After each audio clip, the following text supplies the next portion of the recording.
Hello everyone, welcome back to my channel. आज हम अपना लेबर लॉ का पहला एक्ट शुरू करेंगे जो इंडस्ट्रियल डिस्प्यूट एक्ट है। इसमें हम प्रीएम्बल और उसके पहला सेक्शन और सेकंड सेक्शन को स्टार्ट करेंगे जो कि चैप्टर 1 के अंदर आता है।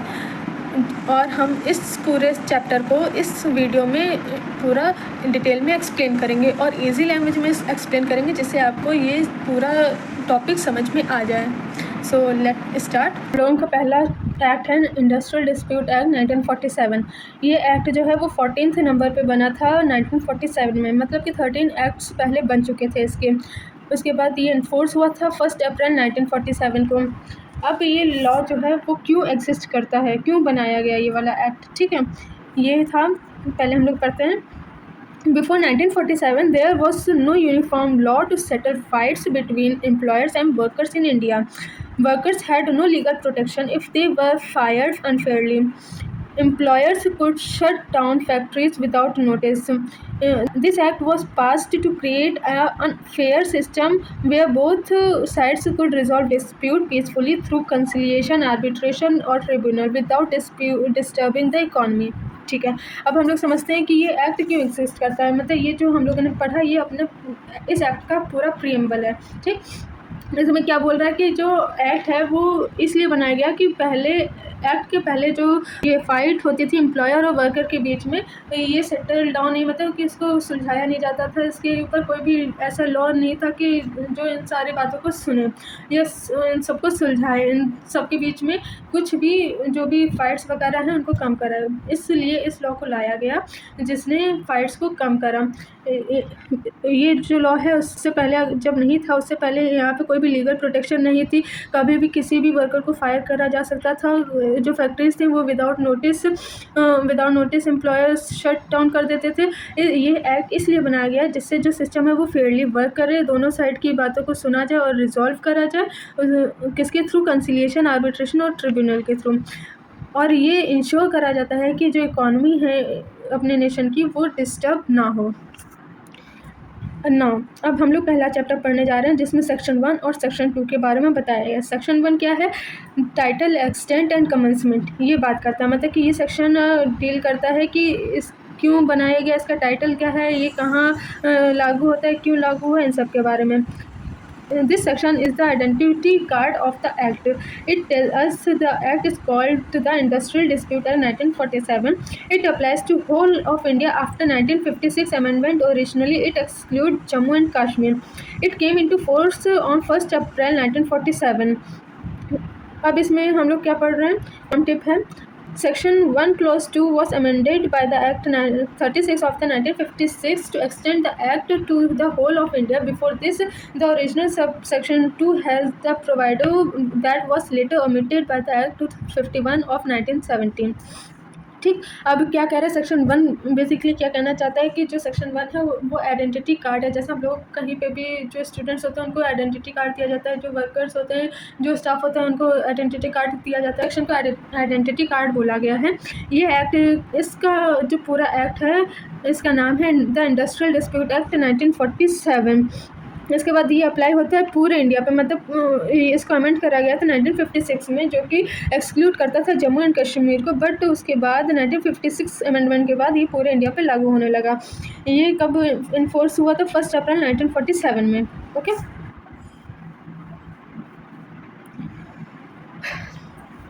नाउ पहला है हमारा central government. He has authority when the dispute is in an industry run by under central government, a railway company, certain controlled industries declared by centre, और specific bodies like dock, labour board, ESIC, LIC, oil and natural gas operation limited, food corporation of India, airport authority of India, regional rural banks, airport banking companies, insurance companies, mines, oil field, major ports and cantonment boards. ये सारे मतलब कि जितने भी यहाँ पे बताए गए हैं बॉडीज़ वो सारे सेंट्रल गवर्नमेंट डील्स करती है, ठीक है।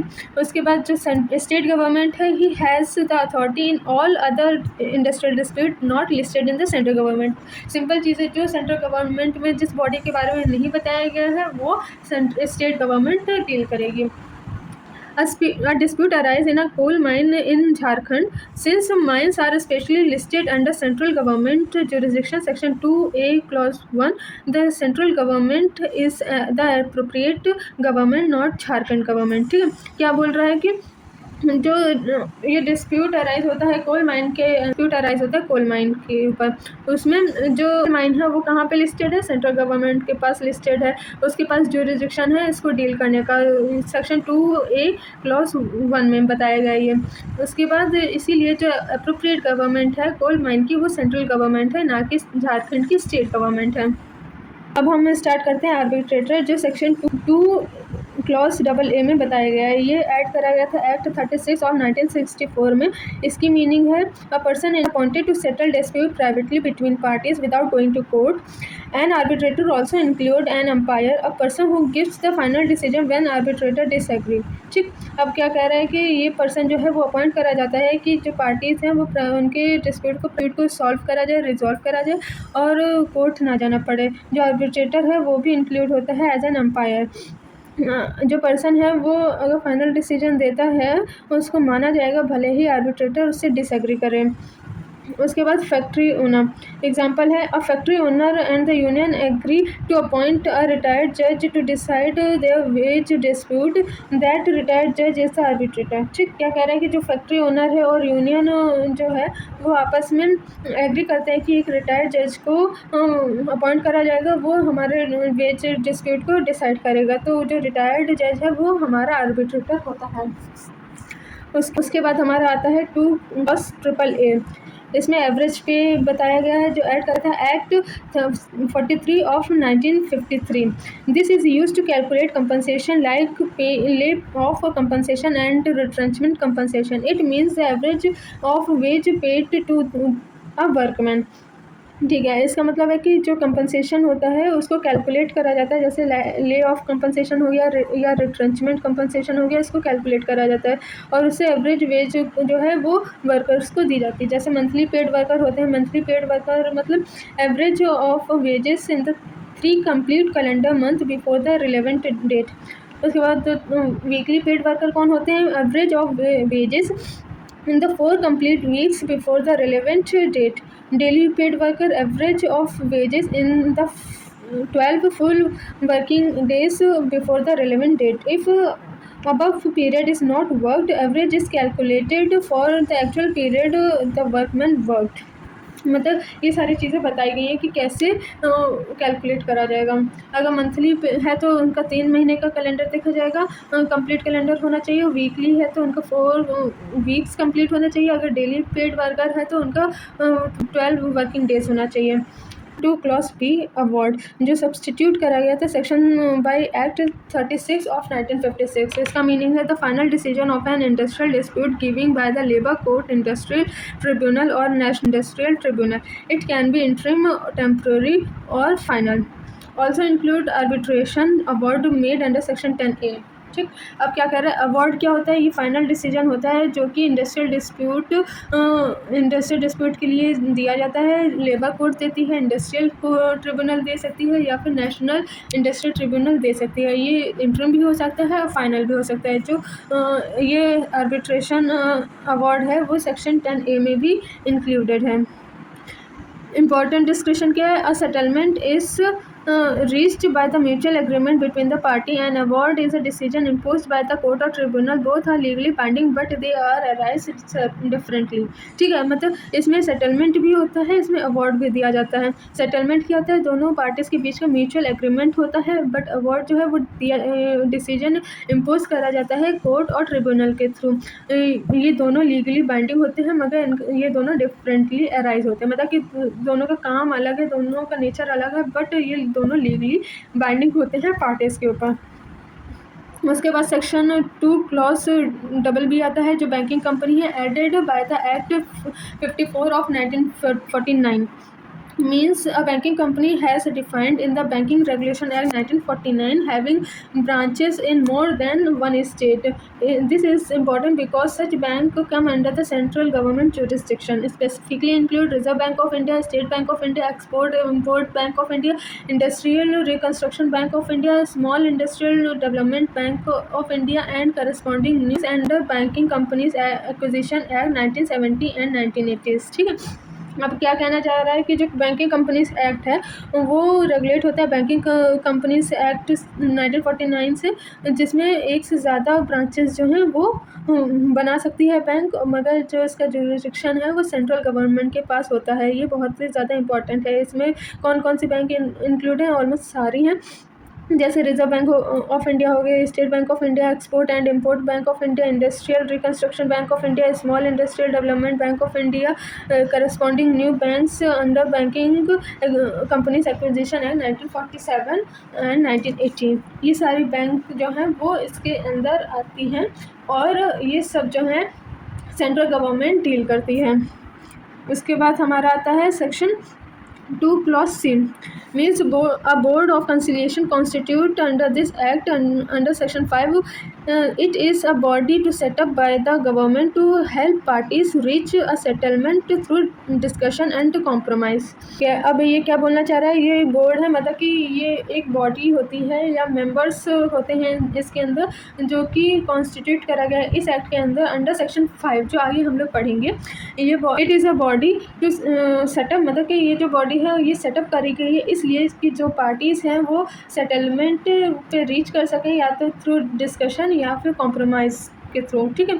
अब हमारा आता है section 2 clause C closure added by the act 46 of 1982 meaning the permanent closing down of a place of employment और पार्ट ऑफ इट। ठीक, मतलब क्लोजर और लॉकआउट में डिफरेंस है। क्लोजर क्या परमानेंट शटडाउन होता है, लॉकआउट क्या होता है temporary suspension of work. This lockout can be reopened, closure can not. Establishment permanently ends.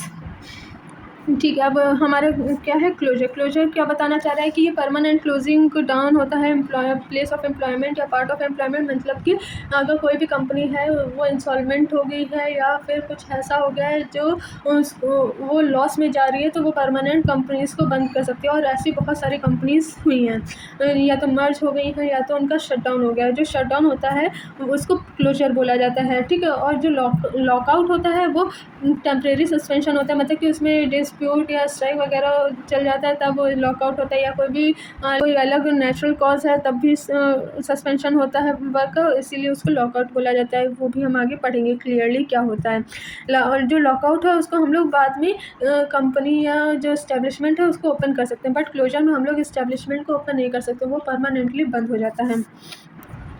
अब सेक्शन 2 clause D है conciliation officer meaning an officer appointed by the government under this act whose job is to help both parties employer and worker reach a peaceful settlement without going to the tribunal. ठीक है। Conciliation officer अब कौन होता है?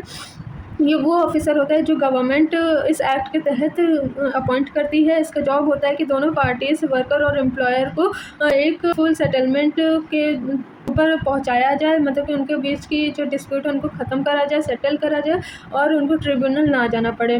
उसके बाद हमारा आता है section 2 clause E conciliation proceeding meaning any proceeding held by the conciliation officer or the board of conciliation under this act. These are informal non-adversarial meeting aimed at resolving dispute by mutual agreement। ठीक, क्या कह रहा है कि जो conciliation proceeding होती है वो या तो कंसिलिएशन ऑफिसर या बोर्ड ऑफ कंसिलिएशन हेल्ड करता है इस एक्ट के अंदर। ये जो है ये इनफॉर्मल होते हैं, इनकी एडवाइस जो है वो मीटिंग में इतनी इम्पोर्टेंट नहीं होती है, बट इनका एम जो है वो ये है कि जो डिस्प्यूट है वो रिजॉल्व हो सके बाय द म्यूचुअल एग्रीमेंट। उसके बाद आता है हमारा कंट्रोल्ड इंडस्ट्रियल, जो कि सेक्शन 2 clause E में बताया गया है। ये ऐड करा गया था एक्ट सेक्शन 65 of 1951। इसका मीनिंग है any industry whose control by the union central government has been declared by the central act to be necessary in the public interest, for example defense industry, atomic energy, railway। ठीक है, अब इसका मतलब क्या है कि जो इंडस्ट्री है जो कंट्रोल करी जाएगी यूनियन मतलब सेंट्रल गवर्नमेंट के द्वारा, उसको जो डिक्लेयर करा जाता है सेंट्रल एक्ट में, वो पब्लिक इंटरेस्ट के लिए नेसेसरी होती है, इसीलिए वो सेंट्रल गवर्नमेंट उसको कंट्रोल करती है। जैसे डिफेंस हो गया, इंडस्ट्री हो गया, एटॉमिक एनर्जी हो गई, रेलवे हो गया, ये बहुत इंपॉर्टेंट क्रूशियल पार्ट है अपनी नेशन के लिए, इसलिए इसको सेंट्रल गवर्नमेंट डील करती है। उसके बाद आता है हमारा section 2 clause F, court. A court of inquiry constituted under Section 6 of this Act. Its purpose is to investigate the causes and circumstances of an industrial dispute and submit a report. It does not give a binding award. ठीक, अब क्या कह रहा है कि जो court है वो इंक्वायरी कॉन्स्टिट्यूट करती है सेक्शन 6 में, जो इस एक्ट के अंदर बताया गया है। मतलब सेक्शन 6 से कोर्ट्स को समझाया गया कि क्या है क्या। उसके बाद इसका पर्पस है कि जो कॉजेस और सर्कमस्टांसेस को इन्वेस्टिगेट करेगी, इंडस्ट्रियल डिस्प्यूट को जो रिपोर्ट है उसको सबमिट करेगी। It does not give a binding award, मतलब ये बाइंडिंग अवार्ड नहीं देती इसको। अगर जो वर्कर है और यूनियन है वो अगर मानना चाहती तो मानेगी, नहीं तो वो नहीं मानेगी। उसके बाद आता है हमारा एम्प्लॉयर। एम्प्लॉयर जो है सेक्शन 2 क्लॉज जी में बताया गया, means in a government department the prescribed authority और the head of the department, if no authority is prescribed in the local authority, the chief executive officer of that authority, in private industry the owner और manager of establishment. अब ये important clause है, important section है। मतलब कि इसमें क्या करा है, जो गवर्नमेंट है इसमें 3 पार्ट में डिवाइड करा गया एम्प्लॉयर को। अगर गवर्नमेंट डिपार्टमेंट है तो ये कोई प्रिस्क्राइब्ड अथॉरिटी होगी या तो हेड ऑफ डिपार्टमेंट होगा। अगर कोई भी अथॉरिटी प्रिस्क्राइब नहीं करी गई है, मतलब कि या तो प्रिस्क्राइब्ड अथॉरिटी होगी एक्चुअल में, अगर कोई प्रिस्क्राइब्ड अथॉरिटी नहीं है तो उसके लिए हेड ऑफ डिपार्टमेंट को अपॉइंट करा जाएगा। उसके बाद आता है हमारा लोकल अथॉरिटी है। लोकल अथॉरिटी में चीफ एग्जीक्यूटिव ऑफिसर जो होता है वो मेन अथॉरिटी होता है, और प्राइवेट इंडस्ट्री में ओनर मैनेजर जो है वो इस्टेब्लिशमेंट का एम्प्लॉयर होता है। उसके बाद आता है हमारा एग्जीक्यूटिव ऑफ ट्रेड यूनियन, जो ऐड हुआ था एक्ट 45 ऑफ 1971, ये सेक्शन 2 क्लॉज डबल जी में है। इसमें क्या है, इसकी मीनिंग कल पढ़ते हैं। The body committee or government body aware of the trade union, whatever it is called, this is the leadership body of the union। ठीक है, क्या कर रहा है, जो बॉडी है भले वो कमेटी हो या गवर्निंग बॉडी हो, वो मैनेज करती है किसके अफेयर्स, ट्रेड यूनियन के अफेयर्स को मैनेज करती है। भले इसको कुछ भी बोला जा सकता है, इसीलिए ये लीडरशिप बॉडी है यूनियन की। उसके बाद आता है section 2 clause I, independent person. A person is independent for appointment as a chairman और member of the board, court और tribunal if they are unconnected with the industrial dispute और any industry directly affected by it. Exception proviso वो add करा गया था by the act 18 of 1952। A person does not lose independence merely because they hold share in an incorporate company connected with the dispute, but they must disclose the nature and extent of those share to the appropriate government। ठीक है, क्या बोल रहा है कि जो independent person है वो उसको अपॉइंट करा जा सकता है एज अ चेयरमैन या मेंबर ऑफ बोर्ड, कोर्ट और ट्रिब्यूनल के जैसे, भले ही वो मगर वो जो है वो कनेक्टेड नहीं होना चाहिए इंडस्ट्रियल डिस्प्यूट या इंडस्ट्री जो डायरेक्टली अफेक्ट होती है डिस्प्यूट से। मगर इसका एक्सेप्शन जो है वो भी दिया गया है। ये बताया गया कि जो पर्सन है वो अपनी इंडिपेंडेंस मेनली इस ग्राउंड पे नहीं लूज़ कर सकता है कि वो उस इस्टेब्लिशमेंट के शेयर्स को होल्ड करता है जो कि डिस्प्यूट से कनेक्टेड है। मगर जो डिस्प्यूट लूज़ करना पड़ेगा और उसको बताना पड़ेगा कि कितना उसने शेयर को एक्सटेंड करा है टू द अप्रोप्रिएट गवर्नमेंट। जिस गवर्नमेंट के अंदर वो इस्टेब्लिशमेंट आता है उसको अपनी सारी नेचर बताना पड़ेगा शेयर्स का कि उसने कितना योगदान दिया है। ये है सेक्शन 2 क्लॉज जे आता है जो कि इंडस्ट्री को डिफाइन करता है। ये मोस्ट इंपॉर्टेंट डेफिनेशन है इस पूरे एक्ट की। करंट डेफिनेशन है section 2 clause J as it stands unless the 1982 amendment is enforced. Definition जो है वो सेक्शन 2 क्लॉज जे में हम बताई गई है। क्या है, industry means any business, trade, undertaking, manufacturing और calling of employers and include any calling, service, employment, handicraft और इंडस्ट्रियल ऑक्यूपेशन और avocation of workman. This definition has 2 parts from employer side: business, trade, undertaking, manufacturing और calling। The workman sides क्या है, calling, service, employment, handicraft और industrial occupation और avocation। अब इसमें 1982 amendment क्या है, section 2 of the industrial dispute act amendment act 1982 जो एक्ट 46 ऑफ 1982 में सब्स्टिट्यूट करा गया था a new and broader definition of industry. However, this amended definition will only come into force when Section 2 Clause C of the Amendment Act is notified. As of the last update, the original definition under Section 2J constitute to apply. Example, what is industry? The Supreme Court, अब industry क्या है ये supreme court ने समझाया है. Supreme court in Bangalore water supply and sewage board versus A Rajappa 1978 का case है. इसमें उन्होंने इंडस्ट्री के बारे में बताया है. Gave a landmark ruling the triple test. इसमें ट्रिपल टेस्ट के बारे में बताया है. उससे पता चलेगा कि जो इस्टेब्लिशमेंट है, जो बॉडी है, वो इंडस्ट्री एक्ट के अंदर आती है कि नहीं आती है. पहला है सिस्टमैटिक एक्टिविटी होनी चाहिए. दूसरा corporation between employers and employ होना चाहिए. तीसरा प्रोडक्शन और distribution of goods and services. Even hospital, universities and municipalities can be industry under this board. अब आता है हमारा सेक्शन 2 ओके. आई होप कि आपको सेक्शन 2J समझ में आ गया. वो इजी लैंग्वेज में लिखा था तो मेरे को लगता है कि आपको समझ में आ गया होगा. अगर कोई डाउट है तो आप कमेंट में डाल सकते हैं. आता है हमारा section 2K industrial dispute definition. Any dispute और डिफरेंस बिटवीन एम्प्लॉयर और एम्प्लॉयर्स होता है, या फिर एम्प्लॉयर और वर्कमैन होता है, या तो वर्कमैन एंड वर्कमैन होता है. मतलब कि डिस्प्यूट किसी के बीच में हो सकता है कि एक एम्प्लॉयर दूसरे एम्प्लॉयर से लड़ रहा है, या एम्प्लॉयर और वर्कमैन के बीच में लड़ाई हो गई है, या किसी दो वर्कमैन के बीच में लड़ाई हो गई है. Which is connected with employment, non employment, term of employment और condition of labour of any person. मतलब कि वो लड़ाई किसी चीज़ के बारे में भी हो सकती है. एम्प्लॉयमेंट के बारे में हो सकती है, नॉन एम्प्लॉयमेंट के बारे में हो सकती है, टर्म ऑफ एम्प्लॉयमेंट मतलब जो ड्यूरेशन है एम्प्लॉयमेंट में उसके बारे में हो सकती है, या कंडीशन जो है लेबर की किसी पर्सन की उसके बारे में भी बात हो सकती है. इसमें इंडस्ट्रियल डिस्प्यूट एक्ट में एग्जांपल बताया गया है. Workers demanding higher wages from the factory owner. Employer worker dispute मतलब कि अगर जो वर्कर है वो वेजेस को हाई करने की डिमांड करता है तो ओनर से, अगर ऐसा हो रहा है तो वो एम्प्लॉयर और वर्कमैन के बीच का डिस्प्यूट होगा. दूसरा, two contractors fighting over which one employs a particular group of worker. Employer dispute. ठीक है, अगर दो कॉन्ट्रैक्टर हैं वो आपस में लड़ रहे हैं कि वो अपने ग्रुप का मतलब वो काम करना चाहते हैं या दूसरा काम करना चाहता है, उसके बीच में लड़ाई हो रही है, तो वो एम्प्लॉयर और एम्प्लॉयर के बीच में लड़ाई होती है. उसके one union refusing to work with worker of another union. Workman और वर्कमैन डिस्प्यूट होता है. मतलब कि अगर एक वर्कर है, दो वर्कर हैं और वो रिफ्यूज़ कर रहे हैं कि हम ऐसा काम नहीं करेंगे, दूसरा बोल रहा है हम भी नहीं करेंगे, तो वो दोनों के बीच में डिस्प्यूट होता है. उसको वर्कमैन और वर्कमैन डिस्प्यूट बोला जाता है. अब इसमें ये इम्पॉर्टेंट है कि एनी पर्सन, जो ऊपर हम लोगों ने पढ़ा था ये वाला एनी पर्सन, ये क्या है. एनी पर्सन होता है, the definition says any person not just a workman who is the party to the dispute. So if the worker go on strike demanding reinstatement of a dismissed colleague, that is still an industrial dispute even though the dismissed person is not a party. Okay. मतलब क्या कह रहा है कि यहाँ पे any person कोई भी हो सकता है. जैसे अगर कोई भी वर्कमैन है, वो डिस्प्यूट की है और वो चाहता है, उसने डिमांड करी कि जो डिसमिस्ड कलीग है, जिसको निकाला गया है, उसको वापस ले आया जाए, वो भी इंडस्ट्रियल डिस्प्यूट के अंदर ही आता है. भले ही जो डिसमिस्ड पर्सन है वो पार्टी का हिस्सा नहीं है, फिर भी वो इंडस्ट्रियल डिस्प्यूट में आएगा.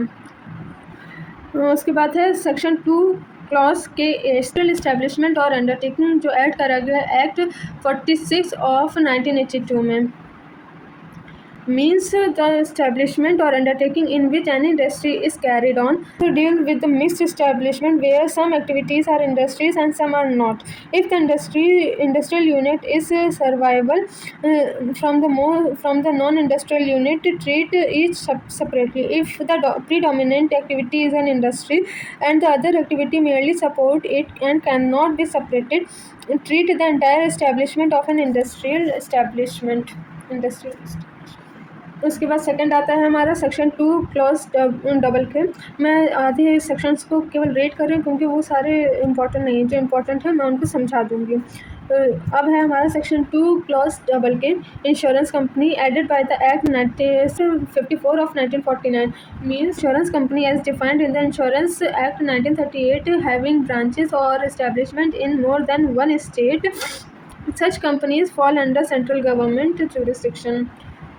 ठीक है, क्या कह रहा है कि जो इंश्योरेंस कंपनी है वो इंश्योरेंस एक्ट 1938 में डिफ़ाइन करा गया है इसको, और इसकी जो ब्रांचेस है वो बहुत सारी हैं, और जो इस्टेब्लिशमेंट है वो एक स्टेट से ज़्यादा में है। तो ये कंपनी जो है वो सेंट्रल गवर्नमेंट के जुरिसडिक्शन में फॉल करेगी।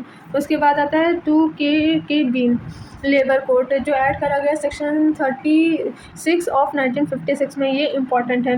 Means the labour code constitute under section 7 of the act labour code adjudicate on a specific matter listed in the second schedule.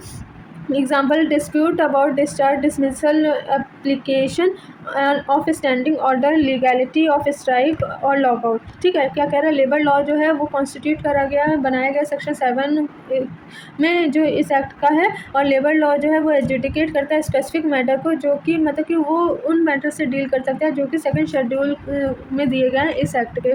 जैसे डिस्प्यूट अबाउट डिस्चार्ज हो गया, डिसमिसल हो गया, एप्लीकेशन ऑफ स्टैंडिंग ऑर्डर्स हो गया, legality of strike and lockout, ये सारे जो केसेस हैं ये लेबर कोड डील करती हैं, और ये सब सेकंड शेड्यूल में दिए गए हैं। उसके बाद आता है हमारा 2KK जो ले ऑफ है और ऐड करा गया है एक्ट 43 ऑफ 1953 में। ले ऑफ की डिफिनेशन क्या है, the failure, refusal or inability of an employer due to shortage of coal, power, raw material, accumulation of stock, breakdown of machinery, natural calamities or any other connected person to give employment to a workman whose name is on the muster roll and who has not been retrenched। ठीक है, क्या कह की point क्या है, the workman must have on the master roll और registered worker. ठीक है, क्या कह रहा है, जो वर्कमैन है वो मास्टर रोल में इनरोल्ड होना चाहिए, मतलब रजिस्टर्ड वर्कर, जो वर्कर का रजिस्टर बनता है उसमें उसका नेम होना चाहिए। The worker must not have return, जो वर्कर है उसको निकाला ना गया हो। ठीक, उसके बाद आता है हमारा the inability to give work must due to specific causes listed. जो इनएबिलिटी है वर्क की वो स्पेसिफिक कॉज है, मतलब कि कोई नेचुरल कैलेमिटी हो गई है या कुछ ऐसा हो गया है, फेलियर हो गया है या लॉस में जा रहा है, तो ये ले ऑफ होता है। Any other connected reason was added by the act 46 of 1982 with this widened scope. Deeming provision, जो एक्सप्लेनेशन अंडर सेक्शन 2KK क्या है, if the workman presented himself at a normal working hours and is not given work within 2 hours, he is deemed to be laid off for that full day। क्या कह रहा है कि अगर जो workman है वो प्रेजेंट है नॉर्मल वर्किंग डेज में और उसको 2 घंटे तक कोई काम नहीं मिला है, तो उसको ये मान लिया जाएगा कि वो लेड ऑफ है पूरे दिन के लिए। If he asks to come in the second half of the shift and is given work, he is said to be laid off only for half day। अगर जो वर्कर है वो आधे दिन बाद आता है और वो वर्क के लिए कुछ होता है तो वो लेड ऑफ होता है हाफ डे के लिए। अगर if he came in the second half but still not given work, he is not deemed laid off for that half and get full wage of that part। ठीक है, क्या कह रहा है, अगर वो सेकंड पार्ट में आता है मगर तब भी उसको कोई भी काम नहीं मिलता है तो उसको लेड ऑफ नहीं माना जाएगा और उसको जो है फुल वेज मिलेगा उस पार्ट के लिए। फॉर एग्जाम्पल ले ऑफ का एग्जाम्पल क्या है, workers at the textile mill can not work for the week because a major flood destroyed a raw material stock. The employer keeps their name on the muster roll but can not give them work.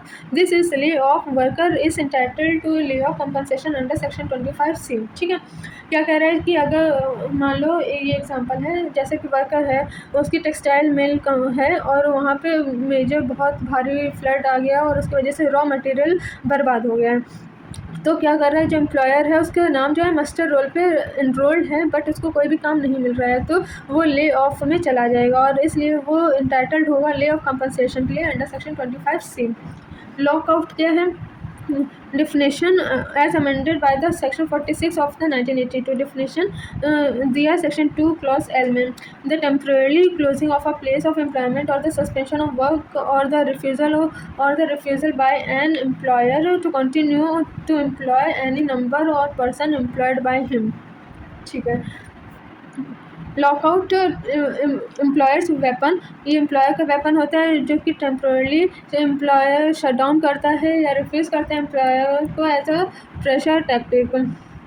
Closure क्या है, ये permanent shut down होता है, जो employ जो है वो close करता है बिज़नेस को फॉर गुड, मतलब कि उसका लॉस हो रहा है तो वो बंद कर देगा, तो उसको कोई वो नहीं है, उसके लिए अच्छा ही है। स्ट्राइक वर्कमैन वेपन, स्ट्राइक जो है वो वर्कमैन का वेपन होता है। Worker stop working at a pressure tactic, ठीक है, मतलब कि लॉकआउट जो है वो एम्प्लॉयर का, ये याद रखिएगा, जो एम्प्लॉयर का वेपन है वो लॉकआउट है और वर्कमैन का वेपन कौन सा है, वो स्ट्राइक है, ठीक।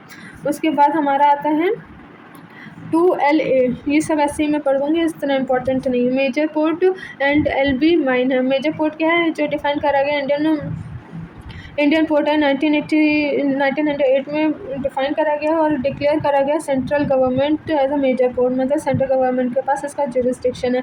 उसके बाद माइन है। माइन जो है वो डिफाइन करा गया माइन एक्ट 1952 में, ये इवैक्यूएशन फॉर गेटिंग मिनरल्स को निकालने के लिए। उसके बाद आता है नेशनल ट्रिब्यूनल, जो ऐड करा गया एक्ट 36 ऑफ 1956 में, ये सेकेंड मतलब कि 2 क्लॉज LL में है। means a national tribunal, industrial tribunal constitute under section 7B. It handles a dispute of national importance or dispute resolving establishment is more than one state, ठीक है। क्या कह रहा है, जो नेशनल ट्रिब्यूनल है वो कॉन्स्टिट्यूट करा गया, वो बनाया गया है सेक्शन 7B में, ये हैंडल करते हैं नेशनल डिस्प्यूट या इम्पोर्टेंस को जो कि एक स्टेट से ज़्यादा में इन्वॉल्व है। उसके बाद आता है loss LLL, officer bearer of the trade union act, ये एक्ट ऐड करा गया था by the act 45 of 1971। Include any member of the executive of the trade union but does not include an auditor. इसका मतलब है कि इसमें member of executive को इंक्लूड करा जाएगा ट्रेड यूनियन में, बट ऑडिटर नहीं होगा इसमें, सिंपल। प्रिस्क्राइब्ड, अब ये प्रिस्क्राइब्ड क्या होता है, ये बहुत मतलब हर एक्ट में आपको मिल जाएगा। प्रिस्क्राइब क्या होता है, prescribe by rules made by this act whenever the act says as may be prescribed, look to the rules framed under the act for the answer, ठीक है। क्या कह रहे हैं, प्रिस्क्राइब्ड क्या होता है, ये रूल्स को फॉलो करने के लिए बताते हैं। जैसे कि कोई भी सेक्शन है, अगर उसमें लिखा है कि as may be prescribed by the law या एक्ट, तो आपको उस एक्ट को रूल्स जो दिए हैं उनको देखना पड़ेगा, वहाँ पे आपको मिल जाएगा कि क्या कितना है। उसके बाद आता है हमारा पब्लिक यूटिलिटी सर्विस, ये इंपॉर्टेंट है। पब्लिक यूटिलिटी सर्विस जो है वो 2 क्लॉज N में बताया गया है। This is a critical because restrictions on strike and lockout are restricted for public utility service. They include, पहला है एनी रेलवे सर्विस और ट्रांसपोर्ट सर्विस फॉर कैरेज और passenger good by air transport added by the act 1936। Second है any service in connection with working of any major port और dock, जो add करा गया act 36 of 1964 में। उसके बाद आता है section any section of an industrial establishment on which safety of the establishment of worker depend. फिर है एनी पोस्टल टेलीग्राफ और टेलीफोन सर्विस। फिर है any industry supplying power light और water to the public. Fifth है any system of public controversy और sanitation. Sixth, any industry for the first schedule that the appropriate government declare a public utility service by notification for up to 6 months at a time renewable, ठीक है। अब public utility service होती क्या है, public utility service होती है जो public को सर्विसेज प्रोवाइड करी जाए, मतलब कि रेलवे और ट्रांसपोर्ट सर्विस किस लिए होती है, गुड और पैसेंजर को ट्रांसपोर्ट करने के लिए। एयर ट्रांसपोर्ट भी इसमें ऐड करा गया है। उसके बाद आता है सर्विस जो कनेक्ट होती है मेजर पोर्ट और डॉक से, जो कि मतलब जो सामान लाया जाता है उसको उसके लिए। उसके बाद जो ये सेक्शन है वो इंडस्ट्रियल डिस्प्यूट की सेफ्टी के लिए है, मतलब कि जो वर्कर इस्टेब्लिशमेंट और वर्कर्स के ऊपर डिपेंड करता है। उसके बाद आता है कोई पोस्टल टेलीग्राफ और टेलीफोन सर्विस है जो पब्लिक यूज़ करती है, उसमें मदद करता है। उसके बाद आता है इंडस्ट्रियल जैसे सप्लाइंग पावर लाइट वाटर, जो है ये सब बेसिकली नॉर्मल चीज़ें हैं जो पब्लिक यूज़ करती है, इसीलिए इन सबको पब्लिक यूटिलिटी सर्विस में डाला गया है। उसके बाद कंट्रोवर्सी और सैनिटेशन जो पब्लिक के लिए हेल्पफुल होता है। और लास्ट में ये बताया गया कि जो इंडस्ट्री है अगर वो फर्स्ट शेड्यूल जो है वो अप्रोप्रिएट गवर्नमेंट जिसको डिक्लेयर करती है as a public utility service 6 month के लिए होता है और इसको बाद में रिन्यूअल कराया जा सकता है, वो भी इसके अंदर आता है। जो फर्स्ट शेड्यूल है वो इस एक्ट में दिया गया है। उसके बाद वाई डज दिस मैटर, ये मैटर क्यों करता है। For public utility service workers must give 14 days notice before striking, section 22। For other industry no such mandatory notice applies, violation of this is illegal under section 26। ठीक है, क्या कह रहा है कि ये पब्लिक यूटिलिटी सर्विस क्यों इंपॉर्टेंट है, इसलिए इंपॉर्टेंट है जिससे वर्कर जो है वो 14 days से पहले जो है वो स्ट्राइक का नोटिस दे सकते हैं कि अगर उनकी बात नहीं मानेगी तो वो स्ट्राइक कर देंगे। ये सेक्शन 22 में बताया गया। उसके बाद इंडस्ट्री है और दूसरी इंडस्ट्री के लिए ऐसी कोई भी नोटिस मैंडेटरी नहीं है, और अगर कोई वायलेशन करता है ये तो वो इलीगल होता है अंडर सेक्शन 26। उसके बाद हमारा आता है रिट्रेंचमेंट, जो ऐड करा गया था बाय एक्ट 43 ऑफ 1953। ये डिफाइन करा गया है सेक्शन 2 क्लॉज ओ में। रिट्रेंचमेंट की डेफिनेशन क्या है, the termination of by the employer of the service of the workman for any reason whatsoever otherwise as a punishment inflicted by way of disciplinary action. ठीक, उसके बाद एक्सेप्शन इसमें दिए हैं, not following the following are not retrenchment. कौन कौन से work जो है वो रिट्रेंचमेंट के अंदर नहीं आएंगे। जैसे पहला है वॉलंटरी रिटायरमेंट ऑफ वर्कर, अगर जो वर्कर है वो खुद रिटायर होना चाहता है तब रिट्रेंचमेंट नहीं होगा। Retirement on reaching age of superannuation if hire contract has such are speculation, मतलब कि जो रिटायरमेंट एज है पर्सन की वो हो चुकी है और उसको मतलब कि रिटायर होना चाहिए और वो कॉन्ट्रैक्ट कर रहा है कि वो काम करना चाहता है तो वो उसके ऊपर है। उसके बाद आता है non renewable contract on its expiry और termination under speculation in the contract itself. उसके बाद आता है C termination on ground of ill health, अगर वर्कर की हेल्थ जो है वो ख़राब है तो हो सकता है, मगर ये सब रिट्रेंचमेंट के अंदर नहीं आएगा। और जो रिट्रेंचमेंट के अंदर आएंगे वो पनिशमेंट के लिए हकदार होंगे और उनके ऊपर डिसिप्लिनरी एक्शन भी लिया जाएगा कि उन्होंने ऐसा क्यों करा, क्यों उनको निकाला है, टर्मिनेट करा है। ठीक, उसके बाद आता है व्हाट इज़ रिट्रेंचमेंट। एग्जाम्पल में रिट्रेंचमेंट को समझाया गया है। वो क्या बोल रहा है, a factory reduces its workforce from 100 to 60 workers due to reduce order the 40 workers whose service is terminated, जो इसकी सर्विस जो टर्मिनेट हो गई है उसमें उसको रिट्रेंचमेंट बोला गया। But if 5 workers are voluntary to early retirement, अगर कोई 5 वर्कर अर्ली रिटायरमेंट लेते हैं तो वो क्या होते हैं, नॉन रिट्रेंचमेंट होते हैं और 40 are entitled for retirement compensation under section 25F के अंदर रिट्रेंचमेंट कंपनसेशन को लेने के लिए अपील कर सकते हैं। उसके बाद आता है हमारा supreme court on retrenchment. Supreme court ने रिट्रेंचमेंट के ऊपर एक ऑर्डर दिया था। कौन सा केस है, हरि प्रसाद शिव शंकर शुक्ला वर्सेस AD दिवाकर, ये 1957 का केस है। Supreme court initially held that retrenchment must arise from surplus labour, later overruled, जो कि बाद में ओवर रूल्ड करा गया है Santosh Gupta versus state of bank Patiala 1980 में। Any termination for any reason except the listed exception is retrenchment. इसमें क्या बताया गया कि कोई भी टर्मिनेशन अगर होता है किसी भी रीज़न की वजह से, जो एक्सेप्शन दिया उनको छोड़ के, तो वो रिट्रेंचमेंट के अंदर आएगा। उसके बाद है हमारा सेक्शन 2B जो इसकी सेटलमेंट है, जो ऐड करा गया था एक्ट 36 ऑफ 1956 में। ये इसकी डिफिनेशन क्या है, settlement arrives at in the course of conciliation proceeding also includes a written agreement between the employer and workman reached outside conciliation proceeding. If the agreement is signed by the party in the prescribed manner, a copy has sent to the appropriate government and the conciliation officer.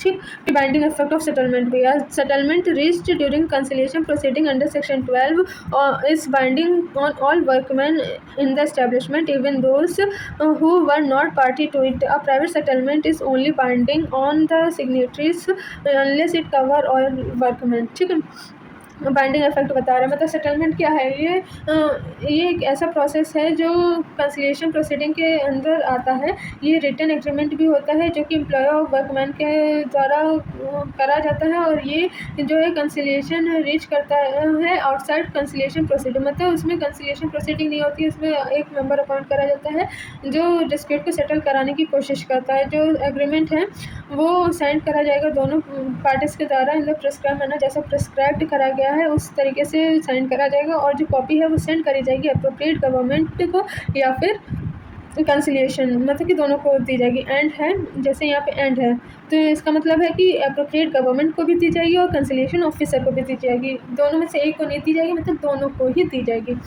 अब इसका binding effect क्या है कि जो settlement है उसका जो reach करता है ड्यूरिंग कंसिलिएशन प्रोसीडिंग, ये सेक्शन 12 में है, और ये जो है सारे वर्कमैन के ऊपर लागू होता है जो कि इस्टेब्लिशमेंट में है, भले वो पार्टी का हिस्सा ना हो। प्राइवेट सेटलमेंट जो है वो बाइंडिंग होता है सिग्नेटरीज के ऊपर, केवल सारे वर्कमैन के ऊपर नहीं होता है। उसके बाद आता है हमारे स्ट्राइक। स्ट्राइक क्या है, स्ट्राइक जो है वो डिफाइन करी गई है सेक्शन 2 क्लॉज क्यू में। A concession of work by the body of a person employed in any industry acting in combination और a concentrated refusal under common understanding of any number of persons are और have been employed to continue to work और to accept employment. Essential element क्या है strike के,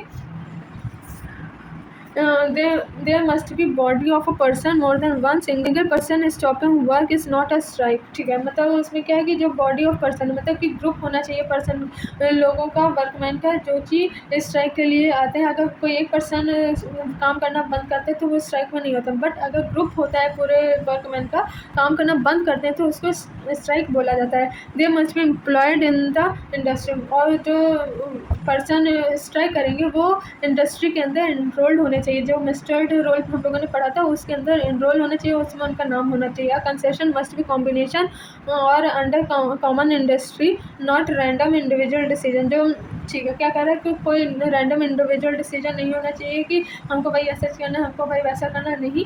जो group है उनकी common dispute होनी चाहिए कि भाई उनकी फीस, उनकी सैलरी नहीं बढ़ रही है या उनकी बात को नहीं माना जा रहा, उनकी सेफ्टी का इशू है, वो सब कॉम्बिनेशन में है और कॉमन अंडरस्टैंडिंग है, मतलब कि कॉमन इंटरेस्ट है सबका कि भाई हमको ये दिक्कत हो रही है।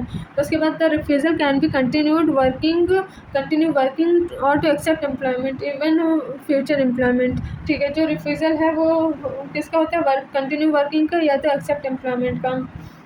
उसके बाद आता है एग्जांपल जो स्ट्राइक वर्सेस गो स्लो में है। अब स्ट्राइक और गो स्लो क्या है, 100 workers simultaneously stop working and leave the factory. अगर जो स्ट्राइक है, अगर 100 वर्कर्स हैं वो काम को रोक देते हैं करना और फैक्ट्री को छोड़ के चले जाते हैं तो वो स्ट्राइक हो गया। अगर 100 वर्कर्स हैं कंटिन्यू करते हैं work but very slow to reduce output, 100 workers हैं और वो बहुत धीरे काम कर रहे हैं जिससे आउटपुट बहुत कम आ रहा है तो स्लो होता है, ये स्ट्राइक नहीं होती बट ये मिसकंडक्ट होता है। सिट डाउन स्ट्राइक, ये 3 तरीके के बताए गए, पहले स्ट्राइक बताया गया है, फिर बताया गया गो स्लो, फिर बताया गया sit down strike. Worker occupy the work place और refuse work treated as a strike under this act. ठीक है, क्या कह रहा है, जो वर्कर है वो वर्क प्लेस को ऑक्यूपाई करता है या रिफ्यूज़ करता है वर्क को तो वो सिट डाउन स्ट्राइक के अंदर आता है। उसके बाद आता है क्लॉज 22, ये ट्रेड यूनियन है जो ऐड करा गया सेक्शन 46 ऑफ 1982 में। Means the trade union registered under the trade union act 1926 and unregistered union is not a trade union under this act. ठीक है, क्या कह रहा है कि जो ट्रेड यूनियन है वो रजिस्टर्ड होगा ट्रेड यूनियन एक्ट के अंदर, और अगर वो अनरजिस्टर्ड है तो वो ट्रेड यूनियन एक्ट के अंदर नहीं आएगा। उसके बाद ट्रिब्यूनल है जो 2R में बताया गया सेक्शन 2R। उसके बाद ये सब्सटीट्यूट करा गया था by the act 18 of 1957 means industrial dispute constitute under section 7A of the act. Tribunal handled more complex matter than labour law second schedule versus third schedule. ठीक है, इंडस्ट्रियल डिस्प्यूट एक्ट क्या है, section 7A में इसको constitute करा गया है करा गया है इस एक्ट में। और ट्रिब्यूनल जो है वो हैंडल करती है more complex matter than the labour court. जो लेबर कोर्ट हैंडल करती है उससे ज़्यादा हार्ड जो है वो ये इंडस्ट्रियल डिस्प्यूट सॉल्व करती है, जो कि second schedule versus third schedule में होता है। उसके बाद आता है हमारा सेक्शन 2RA एंड RB। उसमें क्या है, unfair labour practice khadi and village industries से जो है, और ये जो है वो ऐड करा गया था सेक्शन एक्ट 46 ऑफ 1982 में। अनफेयर लेबर प्रैक्टिस क्या है, any practice listed in the 5th schedule of this act. कोई भी प्रैक्टिस है जो कि इस एक्ट के 5th शेड्यूल में लिस्ट करी गई है। Example include restraining worker from forming union, victimising union member, engaging in lockout for non legitimate reasons. ये सारे क्या हैं, ये 5th शेड्यूल में बताए गए हैं, ये सब लिस्टेड हैं 5th शेड्यूल में। उसके बाद आता है labour village industry has the meaning in khadi और विलेज इंडस्ट्रीज़ कमीशन है 1956। जो विलेज इंडस्ट्री है वो khadi and village industries commission है 1956 में कवर करा गया है। उसके बाद आता है सेक्शन 2 क्लॉज RR, जिसमें वेजेस बताई गई हैं, ये ऐड करा गया था सेक्शन 43 ऑफ 1953 में। इसकी डेफिनेशन जो है क्या है, all remuneration capable of being expressed in term of money which would be payable to the workman if the term of employment were fulfilled. ठीक है, क्या कह रहा है कि जो भी रेम्यूनरेशन है वो किस फॉर्म में दी जाएगी, टर्म ऑफ मनी, मतलब कि मनी की फॉर्म में सारा रेम्यूनरेशन दिया जाएगा। ठीक, उसके बाद ये तब दिया जाएगा जब जो टर्म ऑफ एम्प्लॉयमेंट है उसको फुलफ़िल करेगा। कौन फुलफ़िल करेगा, वर्कमैन फुलफ़िल करेगा। उसके बाद इंक्लूडेड इन वेजेस, क्या क्या इंक्लूड है वेजेस में, ये ऐसे ही पढ़ लीजिए, इसमें ज़्यादा समझाने की ज़रूरत नहीं है। Dear allowance and other allowance workman is currently entitle to, मतलब कोई भी अलाउंस हो गया या डियर अलाउंस जो कि इंटाइटल्ड है workman. Value of house accommodation, light water, medical attendance, amenity और कंसेशनल फूड सप्लाई, ये वेजेस में इंक्लूड होगा। एनी ट्रैवल कंसेशन, कोई भी ट्रैवलिंग कंसेशन है वो इंक्लूड होगा। Commission on promotion of sale of business, अगर कमीशन दे रहे हैं प्रमोशन के लिए फॉर सेल और बिजनेस तो वो भी इंक्लूड होगा वेज में, और इसको ऐड करा गया था बाय द एक्ट 46 ऑफ 1982। उसके बाद आता है हमारा क्या क्या इंक्लूड नहीं होगा वेज में। सिंपल है, बोनस को इंक्लूड नहीं करा जाएगा, ये बोनस को इंक्लूड नहीं करा जाएगा। उसके बाद employers contribution to pension of provident fund जो है वो इंक्लूड नहीं होगा। ग्रेजुएटी पेबल ऑन टर्मिनेशन, अगर ग्रेजुएटी पे करी जाती है टर्मिनेशन के दौरान तो वो भी वेज में इंक्लूड नहीं होगा। उसके बाद है वेजेस कैलकुलेशन, वेजेस कैसे कैलकुलेट होगी। एग्जांपल है, Rahul work in a factory, he get basic pay, ये मतलब इनकम टैक्स वाले का सेटअप है पूरा। तो राहुल जो है वो फैक्ट्री में काम करता है, उसको बेसिक सैलरी जो है वो 20,000 मिल रही है। डियर अलाउंस जो है वो 5,000 मिल रहा है। हाउस रेंट अलाउंस 3,000 मिल रहा है, और सेल्स कमीशन जो है वो 2,000 मिल रहा है। टोटल वेजेस की हो गई 30,000। ठीक है, अब हिज एम्प्लॉयर ऑल्सो पे 1,500 टू प्रोविडेंट फंड, जो 1,500 है वो प्रोविडेंट फंड के तौर पे देता है, और गिव ईयरली बोनस 10,000, और जो ईयरली बोनस है वो 10,000 देता है। तो जो PF और बोनस है वो वेजेस के अंदर नहीं आएगा। क्लियर। अब आता है हमारा वर्कमैन, जो सब्सटीट्यूट करा गया था by the act 46 of the 1982। Definition of the workman, section 2 clause S, any person including an apprentice were employed in any industry to do any manual, unskilled, skilled technical operation, clerical or supervisory work for hire or reward, whether the term of employment be expressed or implied। ठीक है, क्या कह रहा है कि कोई person हो सकता है जो इंडस्ट्री के अंदर जो कि मैनुअल हो सकता है, अनस्किल्ड हो सकता है, स्किल्ड भी हो सकता है, टेक्निकल हो सकता है, ऑपरेशनल हो सकता है, क्लैरिकल हो सकता है, या सुपरवाइज़र हो सकता है, सुपरवाइजरी वर्क को देखता है, हायर्ड करा जा सकता है या रिवॉर्ड करा जा सकता है। इसको या तो हम लोग एम्प्लॉयमेंट जो है इस एम्प्लॉयमेंट को एक्सप्रेस कर सकते हैं या एम्प्लॉयड वे में इम्पोज कर सकते हैं। इसमें क्या क्या इंक्लूड है, any person who has been dismissed, discharge और retrenched is in connection with और as a consequence of an industrial dispute or whose dismissal led to the dispute। इसमें कौन कौन इंक्लूड है? इसमें वर्कमैन वो सारे भी इंक्लूड हैं जो डिसमिस, डिस्चार्ज और डिसकनेक्ट रिट्रेंच करे गए हैं इस्टेब्लिशमेंट से, और किस लिए करे गए? इंडस्ट्री डिस्प्यूट की वजह से, और उस डिसमिसल लेड टू डिस्प्यूट, मतलब कि बेसिकली उनका डिस्प्यूट मेजर ग्राउंड था उनको बाहर निकालने का, तो वो सब भी वर्कमैन के अंदर आएंगे। उसके बाद आता है कौन कौन पर्सन वर्कमैन के अंदर नहीं आएगा। Excluded from the definition of workman, क्या कौन कौन एक्सक्लूड है? Person subject to air force act 1950, army act 1950, navy act 1957, armed forces personnel, मतलब कि जो भी मिलिट्री वाले हैं वो इस एक्ट में नहीं इंक्लूड होंगे। पुलिस सर्विस एम्प्लॉयज़ और ऑफिसर एम्प्लॉयज़ ऑफ प्रिजन, ठीक है, मतलब कि कोई भी पुलिस ऑफिसर और पुलिस सर्विस एम्प्लॉयज़ हो या ऑफिसर एम्प्लॉयज़ जो प्रिजन में हैं वो भी नहीं आएंगे। पर्सन एम्प्लॉयड मेनली इन मैनेजेरियल एडमिनिस्ट्रेटिव कैपेसिटी, जो पर्सन है वो मैनेजेरियल या एडमिनिस्ट्रेटिव कैपेसिटी को होल्ड करते हैं वो भी इसमें नहीं आएंगे। Person in supervisory capacity drawing wages exceeding 16,000 per month और एक्सरसाइजिंग मेनली मैनेजेरियल, या तो मैनेजेरियल फंक्शन को एक्सरसाइज करते हैं या फिर उनकी जो सुपरवाइजरी कैपेसिटी है उसका वेजेस कितना है? 1600 से ज़्यादा है पर मंथ। तो this threshold of 1600 from 1982 has not been revised in the act text but court interpret in liberally context, ठीक है। ये जो 1600 है वो 1982 में इसकी लिमिट बनाई गई थी और उसके बाद से इसको रिवाइज नहीं करा गया, तो ये ओल्ड ही चल रहा है, बट ये अभी भी ऐसे ही वर्क करता है। एग्जांपल क्या है? कौन वर्कमैन? फैक्ट्री वर्कर है, official clerk of the factory है, अप्रेंटिस ट्रेनी है, फैक्ट्री मैनेजर नहीं है, army officer working at the defence factory नहीं है, dismissed worker whose dismissal cause the current strike, ये है, ठीक है। उसके बाद आता है हमारा section 2A, individual dismissal deemed industrial dispute, ये ऐड करा गया था बाय द एक्ट 45 ऑफ 1971।